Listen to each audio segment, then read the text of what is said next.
بسم الله الرحمن الرحيم الحمد لله وكفى وسلام على عباده الذين اصطفى أما بعد فأعوذ بالله من الشيطان الرجيم بسم الله الرحمن الرحيم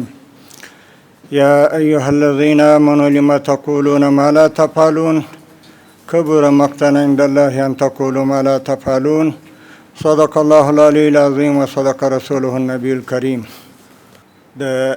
افغانستان د اسلامي امارت ټولو مسؤلینو او مجاهدینو او د ننګرهار ولایت قومي مخورو او مشرانو او سوداګرو او ټولو موجوده کشرانو مشرانو علماء کرامو ته السلام علیکم ورحمت الله وبرکاته. امید لرم چې ټوله به د صحت په جامو او ښه ژوند به مو رواني. د خوښۍ ځای دی چې نن زه د ننګرهار ولایت له غیور او مجاهد ولس سره او مشرانو او سوداګرو سره په داسې حال کې وینم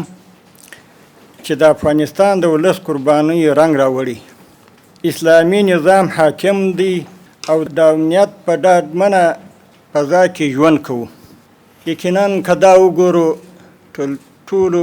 شیانو اهم او مهم امنیت دی. په دنیا کې چې هر ملک پرمختګ کوي هغه چې امنیت وي هغه پرمختګ کولی شي، که امنیت نه وي هغه پرمختګ نشي کولی. خو بیا هم کم ملګرو چې کم مشکلات بیان کړل هغه د حل کېدو وړ دي. داسې مشکلات نه دي چې نه حل کېږي، هغه انشاءالله حل کېږي او موږ امید لرو چې هغه به حل شي. خو خبره دا ده اهم فل اهم باید سړی هغه کار وکړي چې اهم موږ ته کم شی دی. زه چې نن دې ځای ته راغلی او ستاسو سره خبره کوم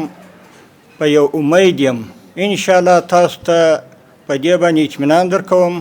ځکه دا اهمه خبره ده چې کوم موږ تاسې عمومي سړک دی چې تر کابله پورې په دې موږ خبرېږو چې روزمره په دې کې ټکرونه کېږي، په دې کې د انسانانو ژوند اخیستل کېږي. نو اهمه خبره دا ده چې موږ باید د بدیلې لارې په فکر کې شو. نو ستاسو چې کومه خبره وکړل د فواد جامع وزیر صاحب محترم بل وخت هم دا بدیله لاره کتلې ده. نو اوس مم مقصد دی دغه ته راوستلی دی چې په دې باندې دی بیا نظر ثاني وکړي او دا موږ تر مشرتابه پورې خامخا رسوو دا خبره، ځکه دا یو اهمه موضوع ده او داسې یو کوچنی کار نه دی چې د ده په وس یا زما په وس. نو انشاءالله دا امید لرو چې موږ به د دغې دوهمې لارې دپاره د منظورۍ دپاره خپل هڅې وکړو او دا به تاسې د دغه لارې څخه انشاءالله برخمن شي. او بل محترمو مشکلات خو ټولو یاد کړل، خو افغانستان لره افات دي. یو ملک لره افت وي خو افغانستان لره افات. مثلا زلزله وسول خو هغه الحمدلله د ولسو د ملتو د تجارو د امارت د ټولو هماهنګي وه، هغه دغه یې برداشت کې بیخي معلوم نه شو. هر چا خپل وس توان وکړي او هر چا د خپل وس توان مطابق خپله شندنه د خیر و د خیرات د هغه زلزله ځپلو سره وکړل. الحمدلله هغه نن ورځ د 3,500 کورو د جوړېدو دغه سوی دی چې بېرته خپل په کورو کې ځای پر ځای سوي دي. شاید نور به هم نوي کورونه هم ورته دخ کېږي. دوهمه دا و لکه د مهاجرو دا هم په هماهنګۍ سره الحمدلله د افغانستان اسلامي امارت داسې یو طرحه جوړه کړله چې ټوله نظام په دې کې دخیل و چې کمیټې ورته جوړې کړلې. یو ورځ و دوی و درې به خامخا بې بندوباري و بې نظمي وه،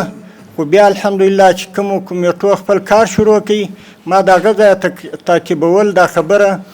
شاید بعضې په هغه اوله ورځ به ما ملګري یو دوه د دې دپاره راستولي وه، بیا چې د والي صاحب محترم سره یې لیدلي هم وه. نو د دغه بې نظمۍ پاکله یا د بندوبارۍ پاکله چې اول سر و ولته ده ته مه وایه بیا پریشانه کېږي. ما ویله خو موږ د هغه ځای هم په دې باندې سوچ فکر دی چې که پریشانه نه یم پریشانه کېږو خو هغه الحمدلله هم داسې د یوه هماهنګۍ دغه اوسو چې تجارو صنعتګارو هر چا خپل وس و توان وکړي سره د افغانستان د اسلامي امارت هغه چې دا خپل هستي و نیستي هم د دې سره شریکه کړې ده خو هغه مهاجر چې راغلي دي هغه الحمدلله ښه په عزت ښه په ابرو باندې که د کوم ولایت و هغه ولایت ته انتقال شوي دي او څه نه څه چې اوس را روان دوی ته خپله یو احساس پیدا شوی دی چې مجبور مکلف چې خپل ملک ته بځو خدای پاک دې ټولو مهاجرو ته دا احساس پیدا کړي چې د بل د احتیاج او د تکلیف څخه ووځي او خپل ملک ته راشي که هستي که نیستي دلته قناعت وکړي او موږ تاسې د هغو پالنه لکه څنګه د دغو مهاجرو چې مو اوس کړې ده بیا هم د هغو پالنه وکړو افغانستان که اوس وګورو الحمدلله په سرتاسر د افغانستان کې د بدخشان یا واخانه رانیولې تر هراتو مثلا کوم بنادر چې موږ د نورو ملکو سره لرو داسې کلی داسې ولسوالي نشته چې په هغه ځای کې دې په رامین د افغانستان د اسلامي امارت برپایه کېږي نه